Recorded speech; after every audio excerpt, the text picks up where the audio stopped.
Et bonjour à tous et bienvenue sur la septième illusion. On espère que vous allez bien. Aujourd'hui, on se retrouve pour parler d'un film. Vous avez vu le titre, vous avez vu la miniature. Mais avant de parler du film, je ne suis pas tout seul, je suis avec Joe. Salut, salut! Comment ça va? On espère que vous allez bien. Et on va parler d'un film qui a été beaucoup diffusé. Il y a beaucoup de gens qui l'ont déjà vu en avant-première, etc. Mais ça y est, il est sorti en salle ce mercredi, alors on enregistre, puisqu'on va parler de The Substance, donc le deuxième film, si je dis pas de bêtises, de Coralie Farja, et qui est un film qui a fait énormément parler de lui à Cannes, avec Demi Moore, avec Margaret Qualley et avec Dennis Quaid. Et écoute, est-ce que tu peux nous dire un peu si t'attendais le film, parce que toi tu as pu le voir il y a plusieurs mois à Cannes, tu l'as revu plusieurs fois ensuite. Qu'est-ce que c'est, qu'est-ce que t'attendais de ce film, sans donner ton avis? Alors, sans donner globalement mon avis, quand Thierry Frémaux l'annonce à Cannes, il annonce un film qui, lors de ses 20 dernières minutes, feront fondre l'écran de cinéma et pleuvoir du sang en grande lumière. Donc ça me hype. Il annonce que c'est un film de Coralie Farja, dont j'ai vu Revenge et dont je ne suis pas forcément fan. Je trouve que Revenge est un bon film, mais un film qui se perd, qui veut former une mise en scène. Et maintenant, la mise en scène, faut la travailler, il faut polir ce diamant que Coralie Farja a entre les mains, et avec un casting américain, Margaret Qualley, Demi Moore, Dennis Quaid qui vient remplacer Ray Liotta qui est mort. C'est vrai que ça devait être Ray Liotta qui devait jouer le Et ben on personnage. arrive sur un film qui arrive en compétition. Et qu'est-ce que ça a à faire en compétition, ça? Mais C'est vrai que quand tu le compares aux autres films de la compétition, en tout cas le peu que j'ai vu en salle, ça n'a aucun sens que ce film-là ben, soit en compétition pour le coup. Mais écoute, peut-être que des gens, parce que le film a fait énormément parler de lui, je pense qu'à l'heure où on enregistre, là, il y a beaucoup de gens qui en parlent lors de sa sortie. Mais écoute, du coup, de quoi ça parle The Substance? Eh bien, écoutez, on va vous faire un petit synopsis pour vous mettre dans le bain, ou pour les gens peut-être qui ne savent pas ce que c'est The Substance. Eh bien, voici un petit résumé. Avez-vous déjà rêvé d'une meilleure version de vous-même? Vous devriez essayer ce nouveau produit, The Substance. Il a changé ma vie. Il permet de générer une autre version de vous-même, plus jeune, plus belle, plus parfaite. Respectez les instructions. Vous activez une seule fois, vous stabilisez chaque jour, vous permutez tous les 7 jours sans exception. Il suffit de partager le temps. C'est si simple. Qu'est-ce qui pourrait mal tourner? Écoute, avant qu'on parle un petit peu du film en détail, qu'on donne notre avis à l'emporte-pièce, puis après on parlera un peu de tout parce qu'on a beaucoup de choses à dire. Je vais donner un petit peu mon rapport au film. C'est que du coup, je l'ai vu en projection presse. J'avais assez hâte d'en entendre parler parce que du coup, je ne connaissais pas du tout Corail Farja. J'ai pas vu Revenge. Je pense que je vais le rattraper d'ici là, mais je n'ai pas encore vu Revenge. Et donc, ce film m'intriguait parce que c'est un espèce de, ça a été vendu comme un film d'horreur, un film de body horror, qui serait apparemment ultra gore, ultra hardcore, etc. Enfin, on l'a vendu. Bon, après, c'est Cannes évidemment, donc je pense que tu seras d'accord avec moi, c'est que on en fait toujours un tout petit peu trop à Cannes sur les films en termes de ce film m'a impressionné ou quoi que ce soit, tout ça, ou ben, que ce soit surtout Titan pour ou les des trucs films comme ça. d'horreur à Cannes. Oui, oui, particulièrement, on se Parce souvient de que on Titan parle beaucoup avec de la les violence ambulances. d'un film, Titan évidemment, on en fait beaucoup. Crash, je n'en parle même pas. Des fois, c'est des films mérités, hein. Et quand juste un film est violent, mais à une époque différente, pas forcément de l'horreur. Je parle quand Sin City de Robert Rodriguez a été montré en compétition en 2005, le film n'a pas choqué. Oui, oui, mais parce que Sin City est pas un film particulièrement violent dans mes souvenirs. Ah bah je l'ai revu d'ailleurs, et oui, ça y va fort, dans son over sa violence. Oui, Mais encore une mais écoute, fois, bien sûr. on parle de The Substance, on parle de Titan, et est-ce que ça fera une Titan bis? Est-ce que c'est un autre film primé à Cannes qui ne mérite même pas une diffusion en compétition? Oh là là. Bah écoute, Pas contre on Titan, va hein, parler juste du que coup. c'est plutôt un film qui aurait mérité une autre compétition que la Palme d'Or a tué pour moi, mais voilà. Bah, on parlera après du palmarès du film à Cannes. Je pense que c'est assez intéressant d'aborder ce sujet-là. Mais du coup, voilà, moi je vais dans le film d'une manière, je sais pas trop à quoi m'attendre. Je sais que je suis pas quelqu'un qui est très, bah, pas dans le sens où j'aime pas, mais qui est très friand du body horror. Parce que ça a souvent, enfin, j'ai tendance à me repousser en fait, parce que je trouve ça, enfin, c'est un truc qui me met assez mal à l'aise en fait. J'ai un truc où je suis vraiment assez crispé devant un film de body horror. Et écoute, ton avis à l'emporte-pièce, je sais que tu as envie d'en parler, ton avis à l'emporte-pièce sur The Substance, qu'est-ce que tu as pensé du film? Moi, c'était instantanément ma Palme d'Or, potentiellement le film préféré de tous les temps, ça, il est difficile de le dire à l'instant. Je l'ai vu cette fois, Et faut savoir qu'on enregistre. J'ai quitté le Neverdale il y a peu. C'est brillant.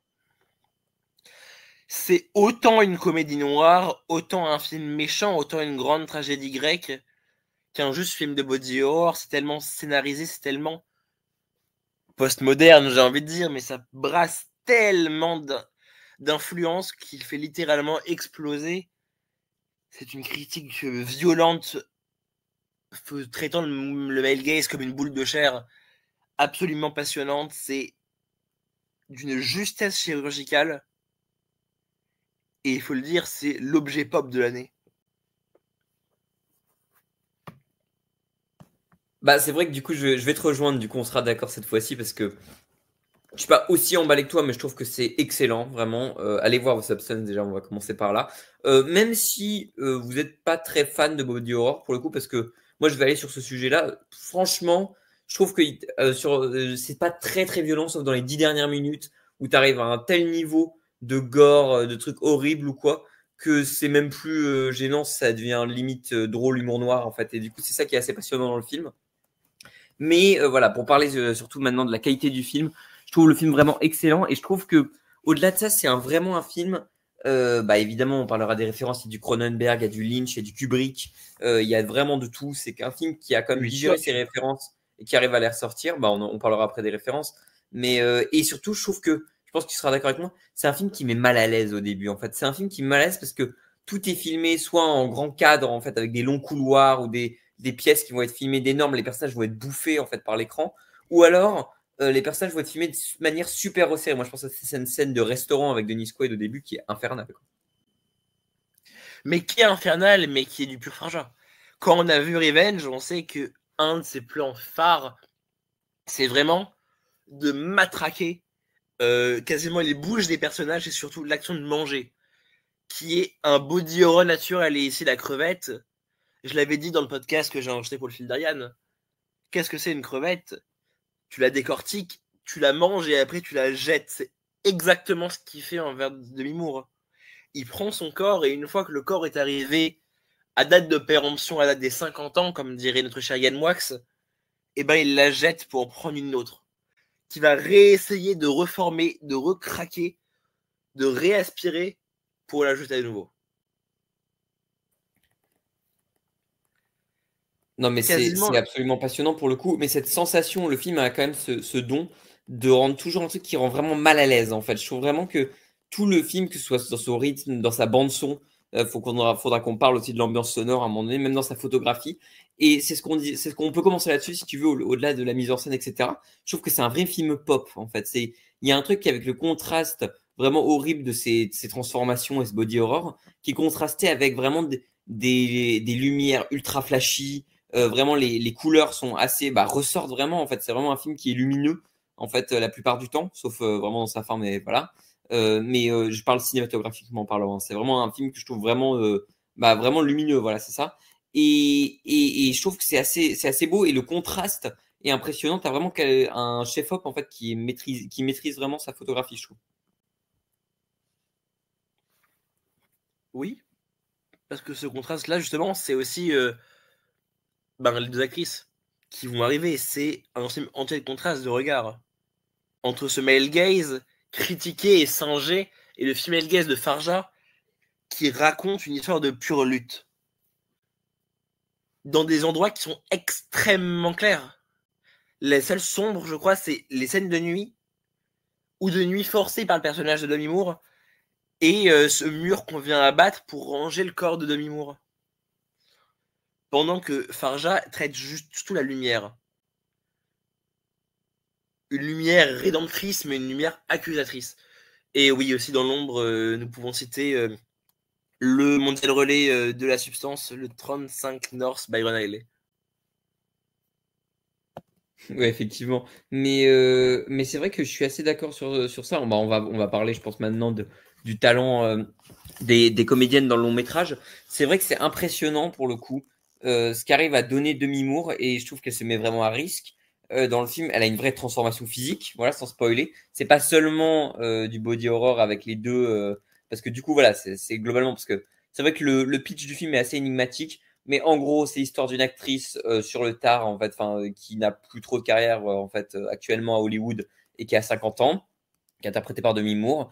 Elle fait une espèce d'émission télé d'aérobic et elle se fait renvoyer au début du film par Dennis Quaid. Et voilà, elle a un accident de voiture, etc. Et on lui propose de prendre un produit en fait, qui s'appelle la substance qu'elle récupère. Elle prend la substance et en fait sort de son dos une version plus jeune, plus belle d'elle-même, en fait, qui est interprétée par Margaret Qualley, que vous avez pu voir dans Once Upon a Time in Hollywood, dans les Leftovers, dans Poor Things aussi récemment. Mais voilà.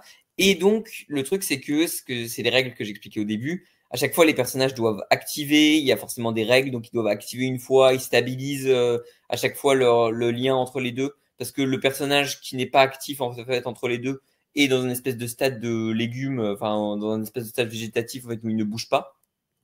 Et donc tout le film évidemment est sur la version idéalisée. C'est aussi un film forcément qui parle de féminisme, mais aussi de la pression qui est mise sur les actrices à Hollywood par rapport au Botox, etc. Enfin, il y a beaucoup de choses à dire là-dessus. Qu'est-ce que tu as pensé du propos du film globalement là-dessus et sur ces thèmes en fait? Sur le propos, c'est brillant. Sur les thèmes, c'est passionnant. Parce qu'elle fait du film d'horreur et du body horror, qui est à la base une recherche sur le corps. Du coup, nous, on avait fait dans Titan sur deux êtres juste à la recherche d'amour. Là, c'est une lettre sur la solitude. Évidemment, on peut parler de la chirurgie esthétique. On pourrait parler du regard utilisateur et de l'invisibilisation des femmes. Mais surtout, c'est également la jeunesse qui vient vampiriser la vieillesse. Et en même temps, l'utilisation de Margaret Qualley, elle est passionnante ici. Parce que, c'est pas une grande surprise. Margaret Qualley, au-delà d'être une actrice, c'est surtout une Nepo Baby.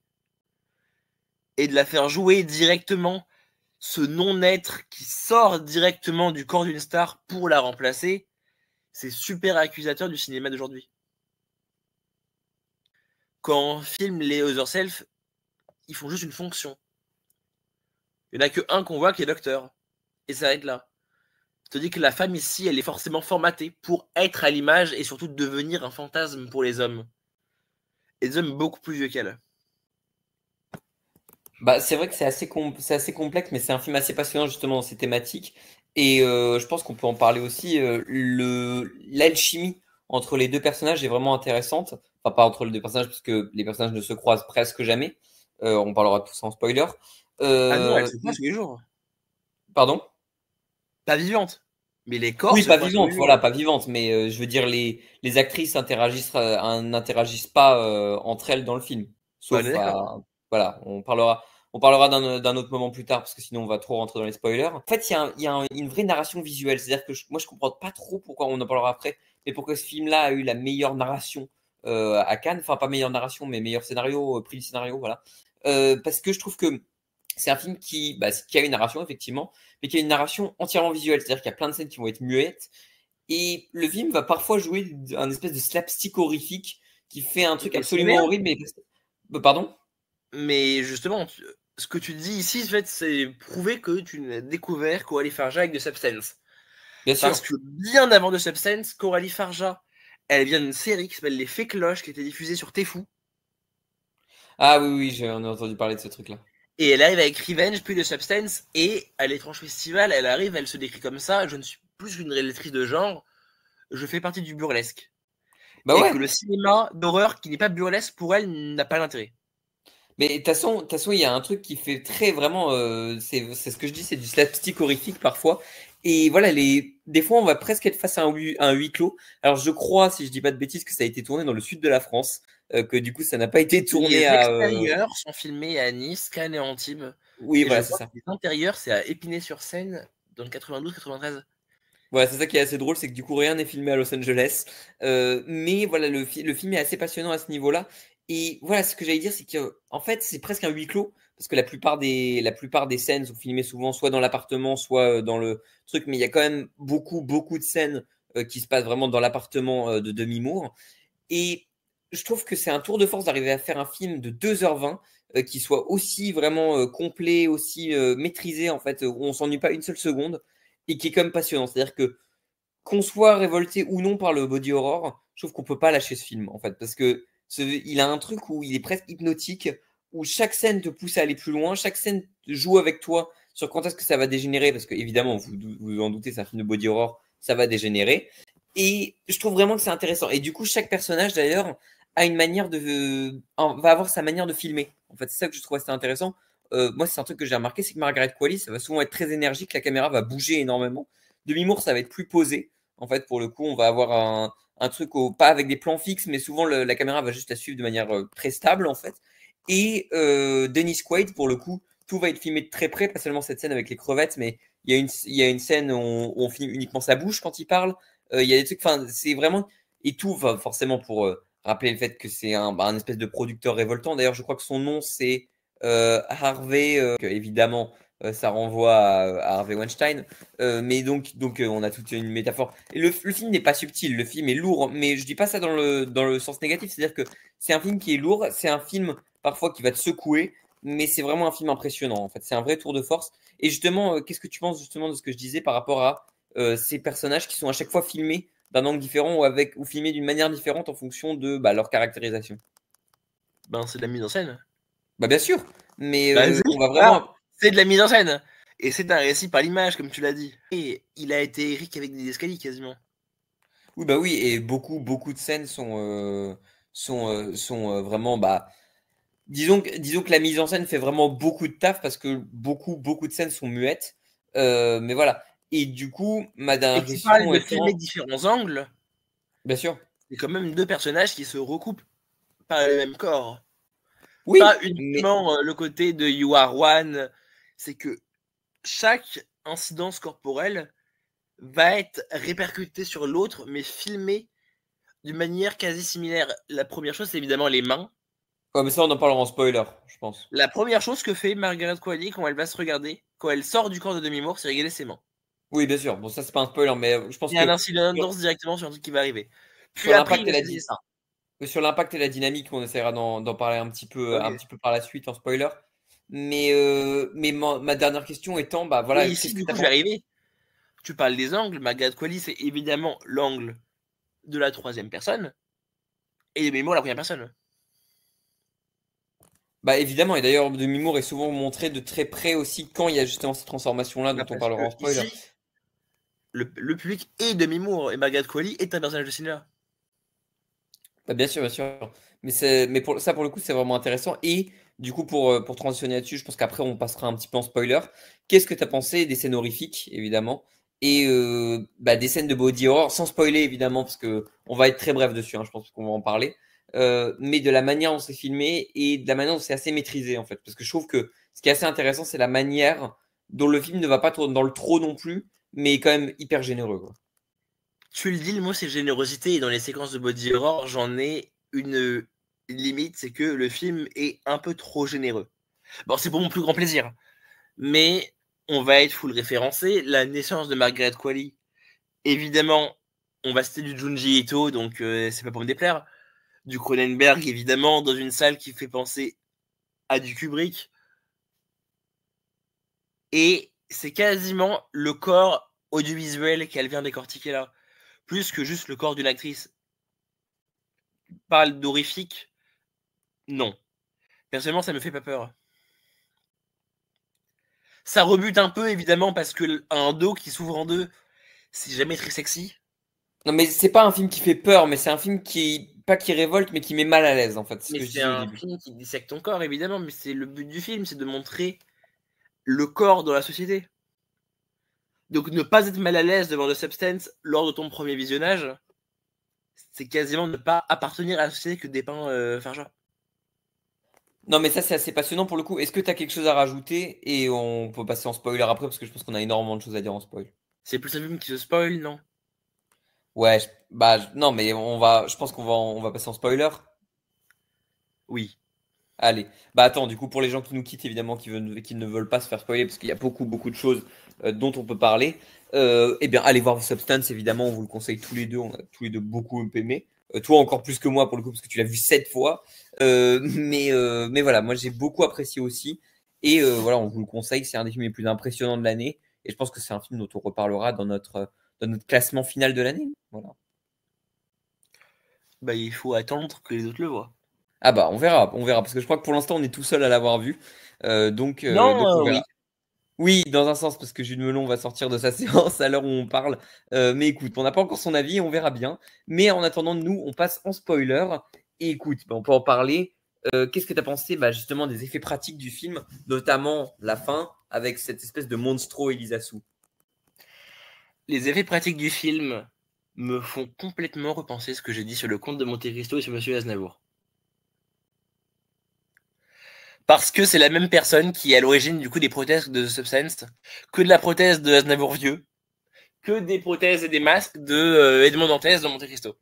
Après, les deux sont bien faits. Moi, j'ai pas parlé d'Aznavour et de mon compte de Monte Cristo. Moi, je trouve que le compte de Monte Cristo, c'est un film assez serviable. Et Aznavour n'est pas ouf, mais est pas désagréable non plus, quoi. C'est très random. Et on va arriver là. Toutes ces prothèses et monstrualisation, évidemment, c'est Elephant Man. Donc quand je vois ça, je me dis que il aurait peut-être pu avoir une autre plastique sur ce monstre-là, mais une hydre de l'air, une Elephant Man, qui vomit des seins, d'accord. Coralie, je vois où tu veux mon nez. Le vieillissement est peut-être un peu trop subi et Ah trop non, marqué par justement, je trouve moment. que ça va bien parce que c'est le film qui bascule dans vraiment le over the top et justement, pour moi, je vais parler un tout petit peu de Monstro Elisasu. Il y a un truc justement de cette transformation qui assume vraiment presque le kitsch, mais le Ah, mais super c'est du over the Roger top. Corman assumé. Mais bien sûr, mais et du coup, C'est cette génial. transformation est vraiment délicieuse, quoi. Ok. Mais elle l'est parce que dans l'over the top, et évidemment, quand on passe dans les 40 minutes de slapstick où elle va lâcher les chiens, elle le fait pas à moitié. Et vraiment, c'est là où le miroir se renverse, on tue la première personne. Et qu'est-ce qu'il en est du coup de la vision cinématographique de cette actrice purement modelée pour entrer dans le moule du male gaze? Elle est en train de se décomposer. On est dans un anti-Frankenstein qui est passionnant. On est à ça de briser la règle unique du film, qui sera évidemment brisée pour le plus grand plaisir et pour Monstrueux mais c'est compliqué. C'est génial, mais pour le spectateur, c'est compliqué à regarder. Bah, en fait, c'est compliqué, mais en même temps, il y a un tel niveau de grands trucs. En fait, enfin, c'est ça qui est dingue, c'est que, bah, en fait, comment dire, le fait est que le film est tellement over the top, grotesque à la fin dans ces 10 dernières minutes, qu'avec cette scène justement avec du sang partout, etc., qui éclate, que je trouve que il est tellement over the top que je trouve il met plus très mal à l'aise. Et moi, je pense pas que le but du film soit vraiment d'être mal à l'aise, c'est vraiment de lâcher les chiens, quoi. La dernière partie est vraiment là pour ça. Oui, mais je dis que c'est pas compliqué en tant que narration, c'est compliqué à analyser.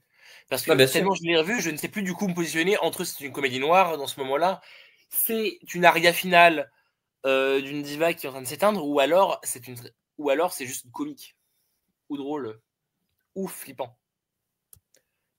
Je Non, suis perdu dans mais, ce plein d'émotions qui est passionnant, mais je sais plus quoi en tirer. non, mais d'ailleurs, il y a un vrai truc autour de ça, parce que le montage va aussi accentuer certains moments d'humour noir, notamment la scène où, bah voilà, Demi Moore va se faire plein de plats, etc., parce elle a compris qu'en gros, Ah en non, elle gros, est horrible cette séquence. bah, cette séquence est horrible et en même temps, elle joue sur le montage avec le talk show où il y a plein d'espèces de sous-entendus qui sont ironiques quand tu connais l'histoire du film, quoi. Évidemment. Donc elle est à la fois horrible et à la fois vraiment plein d'humour noir. Oui, elle est méchante, mais Demi Moore, elle est à aucun moment comique dans le moment où elle cuisine. Non, non, bien C'est sûr que juste un non. pétage de câble de folie.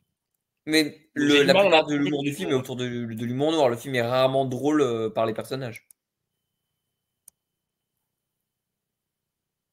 Oui. Oui, bah oui, évidemment. Mais c'est vrai que ces scènes de comédie noire marchent plutôt bien. Et enfin, moi, du coup, après, tu pourras lancer certains trucs si tu veux, parce que je pense que j'en ai oublié. Mais moi, j'aimerais bien saluer justement le montage, et notamment le montage son du film qui est impressionnant avec la bande son. Et moi, je trouve que justement, elle contribue à cette espèce d'ambiance de malaise, de tension, en fait, qui marche vraiment à merveille, quoi. Et puis, il y a évidemment les écriteaux, les trucs qui s'affichent, évidemment, de manière ponctuelle, comme ça. C'est assez impressionnant, et justement, ça accentue parfois le côté over the top, notamment à Monstro Elisasu quand il y a cette espèce d'énorme pancarte qui s'affiche. Moi, c'est vraiment quelque chose que je trouve assez généreux et qui marche à merveille, quoi. La bande sonore est vraiment particulièrement impressionnante. Les thèmes sont vraiment super, quoi. Les thèmes restent vraiment en tête. Oui. Là, je vais te rejoindre parce qu'au niveau des thèmes, c'est passionnant autant dans le visuel que dans le sonore. Parce que un des thèmes techno qu'on entend vers la fin du film est un sample du thème de Vertigo. Autant référencé dans son son que dans son visuel. Tu parles des cartons, directement, tu parlais du volet tout à l'heure. On est dans l'héritage du cinéma muet. Donc les cartons se retrouvent là et on leur place pour prévenir le spectateur et aussi les personnages, entre guillemets. Je suis assez dégoûté parce qu'ils en ont retiré 2 ou 3 depuis Cannes des cartons pour garder des voix off. Alors que c'est justement un effet de mise en scène qui me plaît et qui me rappelle à quel point dans notre société actuelle, on est complètement contrôlé et fliqué par des flashs de pub qu'on voit toutes les secondes. Et c'est pas pour rien que le film n'a pas d'écran titre, mais une bande-annonce dans un film qui nous révèle l'écran titre. Mais et d'ailleurs, on peut penser aussi à They Live de Carpenter en fait, dans ses écriteaux noir et blanc, parce que tu parlais justement de la publicité et de ces trucs-là. On peut aussi penser aux espèces de messages des extraterrestres dans They Live de Carpenter, quoi. Et je pense aussi que là encore, on a une référence au-delà de Kubrick, Lynch et Cronenberg, quoi. N'étant pas fan de Carpenter, je n'ai malheureusement pas vu des livres. Ah bah, je te conseille Vélib parce que justement, il joue sur un côté très comique en fait, et pour moi, ça marche vraiment à merveille. Mais voilà, encore une fois, je trouve qu'il y a il y a une vraie référence là-dessus qui peut être intéressant à analyser. Mais écoute, est-ce que tu veux rajouter quelque chose? Moi, ça va. Ok, d'accord. Bah écoute, on va conclure. Pour conclure, du coup, on va donner notre avis à l'emporte-pièce comme au début. Allez voir vos Substance, c'est probablement le meilleur film d'horreur entre guillemets de l'année. Parce que j'ai un peu du mal, vu que c'est plus un film de body horror, etc., j'ai un peu du mal à le considérer comme tel. Mais c'est vraiment un film impressionnant. Je trouve que c'est un assez gros tour de force pour un deuxième film. C'est quand même complètement fou. Et peut-être qu'on peut conclure juste là-dessus. Je ne comprends pas pourquoi ce film a eu le prix du scénario et pas la palme. Voilà, désolé, j'ai dit très fort, mais ceux qui ont la ref auront la ref. Parce que je pense que Greta Gerwig est une cinéaste américaine et qu'en tant que bonne américaine, elle a voulu primer l'Amérique, donc Sean Baker. Oh là là, ça va pas rendre heureux Adam, ça, mais bon, vas-y, c'est pas grave. Je suis désolé, mais Anora méritait le scénario s'il fallait donner un prix. Ou le montage, pareil, qu'il n'a pas de palme. Mais bon. Mais écoute, ce n'est pas grave. Je pense que c'est un film qui ira même assez loin dans les Oscars. On verra ça, on commentera tout ça dans les mois à venir. Mais en attendant, voilà, vous allez voir vos Substance, c'est un excellent film. Et vas-y, je te laisse le mot de la fin pour conclure. Qu'est-ce que tu as pensé du film à l'emporte-pièce en conclusion? Vous l'aurez compris, c'est un film qui nous réunit de Substance, c'est un film qui est féministe, un film révolutionnaire autant que sur la forme que sur le fond, autant sur le visuel que le sonore. Et si ce n'était pas ça, l'œuvre de cinéma ultime. Voilà. Et bah écoute, c'est parfait. Et bah je remercie Joe d'avoir eu ce débat avec moi. Merci beaucoup. Bah écoute, Vraiment content d'avoir pu enregistrer cet épisode-là, un peu malade comme vous l'entendez, vraiment un peu abattu par la fièvre. bah Mais tant pis. effectivement, on est tous un peu crevés en ce moment, peut-être que ça se sent. Mais écoute, je suis vraiment content d'avoir pu enregistrer ça, surtout qu'on a quand même une grosse fin d'année pour conclure un petit peu, parce que là on est un peu dans le post-vidéo, mais on a Gladiator qui sort bientôt, on a Wicked aussi dont on va parler à mon avis. Là ça va être la guerre pour le coup. Mais voilà, on a énormément de films dont on va parler. Donc merci à vous de nous suivre. N'hésitez pas, évidemment, si vous ne connaissez pas la chaîne, à vous abonner, à regarder d'autres vidéos et à laisser votre commentaire, évidemment, on lit et voilà. Écoute, on vous